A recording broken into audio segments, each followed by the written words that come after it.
Chapter 40.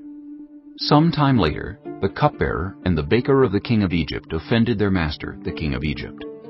Pharaoh was angry with his two officials, the chief cupbearer and the chief baker, and put them in custody in the house of the captain of the guard, in the same prison where Joseph was confined. The captain of the guard assigned them to Joseph, and he attended them. After they had been in custody for some time, each of the two men, the cupbearer and the baker of the king of Egypt, who were being held in prison, had a dream the same night, and each dream had a meaning of its own. When Joseph came to them the next morning, he saw that they were dejected.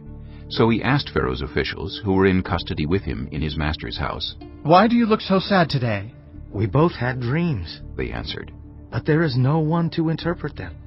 Then Joseph said to them, "Do not interpretations belong to God? Tell me your dreams." So the chief cupbearer told Joseph his dream.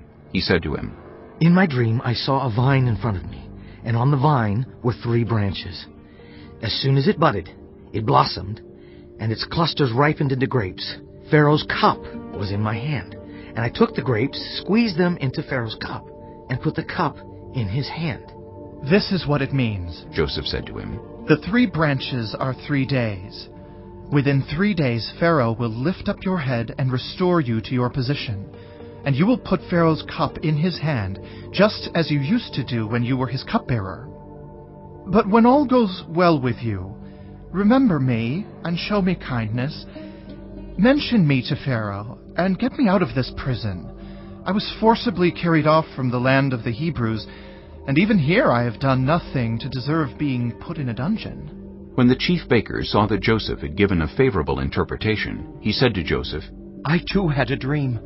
On my head were 3 baskets of bread. In the top basket were all kinds of baked goods for Pharaoh. But the birds were eating them out of the basket on my head." "This is what it means," Joseph said. "The 3 baskets are 3 days. Within 3 days, Pharaoh will lift off your head and impale your body on a pole, and the birds will eat away your flesh." Now the 3rd day was Pharaoh's birthday, and he gave a feast for all his officials. He lifted up the heads of the chief cupbearer and the chief baker in the presence of his officials. He restored the chief cupbearer to his position, so that he once again put the cup into Pharaoh's hand. But he impaled the chief baker, just as Joseph had said to them in his interpretation. The chief cupbearer, however, did not remember Joseph. He forgot him.